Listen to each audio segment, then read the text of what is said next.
Yo, what up, y'all? My name is JB. I go under the artist name Liquid, and today we're going to be making the abstract bass from the Elements EP. So this is the noise we're going to be making today.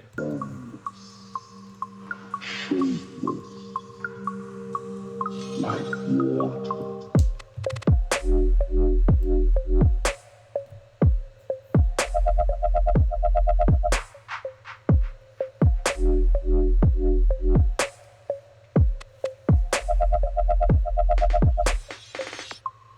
So yeah, that bass sounds really cool on sound systems. I like it. So I figured I would share it with you guys. So we'll dive right into it. Let's see what we got here. So this is going to be the first noise. So of course you want a little bit of post-processing there. So I'm going to go ahead and turn this on just a hair. There you go.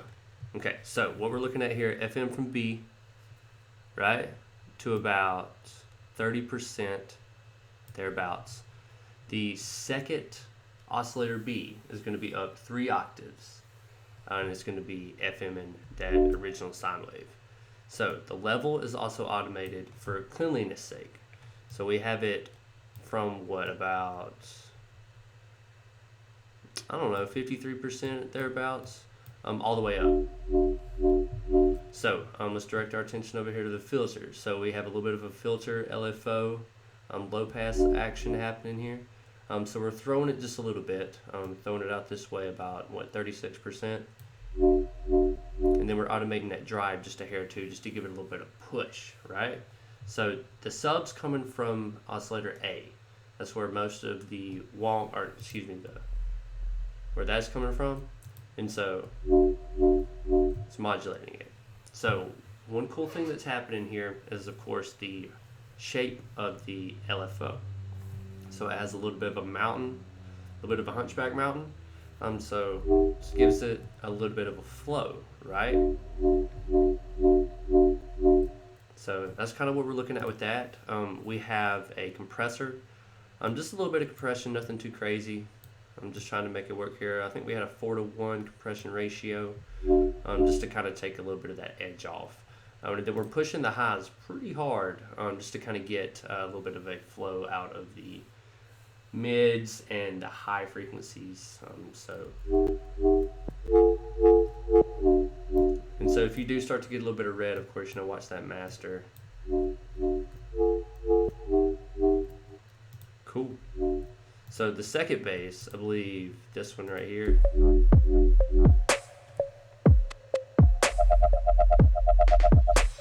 So we're gonna do that one next. So this is the, get out of the way, Span. Shout out Span, by the way, that's a cool plugin. So, all right, here we go. Right? Let's see. Perfect. Okay, so pretty much the same idea. I mean, pretty much exactly the same idea, but it's just going to be one more octave up to get a little bit of a higher feel out of the modulation. So pretty much same aspect. It's really easy to kind of work with these two. I mean, we're even looking at the same aspect in terms of the compressor and the EQ. Pretty much the same noise, man. So I don't think we ever talked about the Unison, so there is a little bit of Unison here. Give it a little bit wider of a feel, which is cool. So there's a part in this right here. Let's see.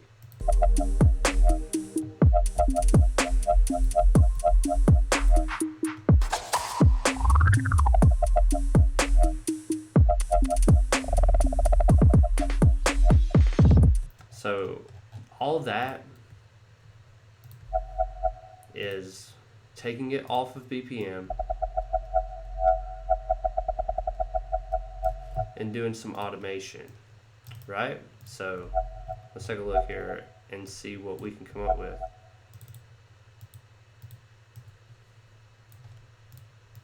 So if we just draw in a MIDI note, take a look at our automation here. So you go to the triangle, configure, and then hit that rate. And so, last.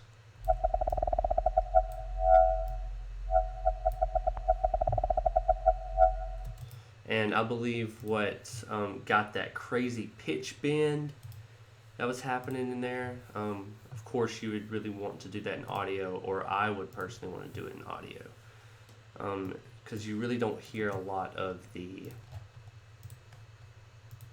pitch bending in the actual tune. So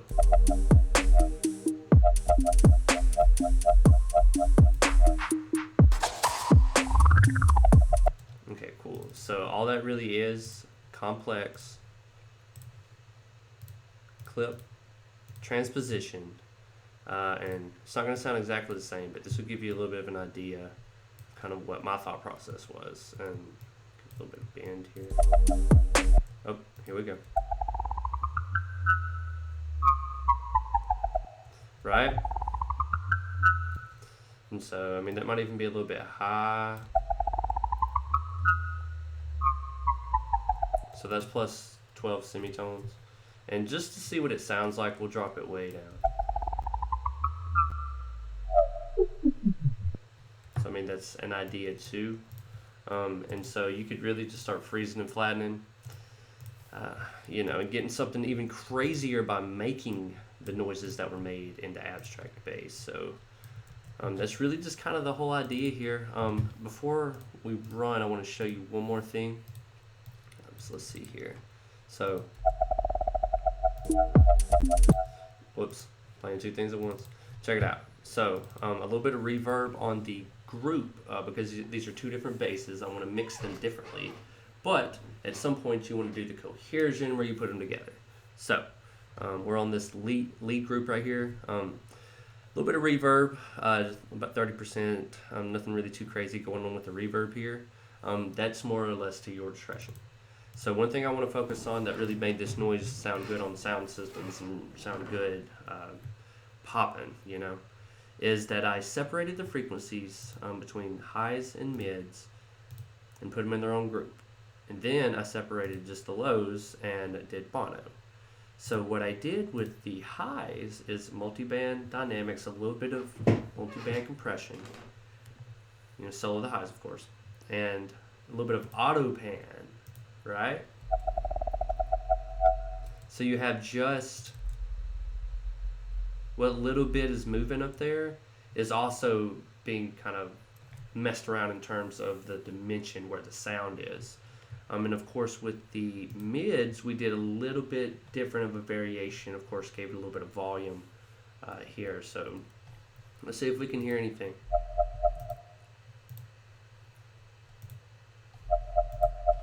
So yeah, that's where a lot of that noise is coming from with the mids.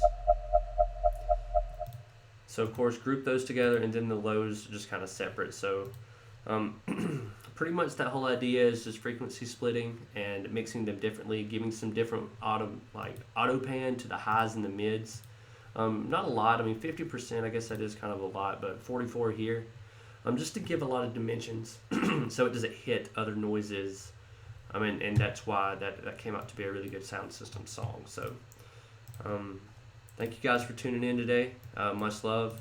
Hope you all have a good day. Peace.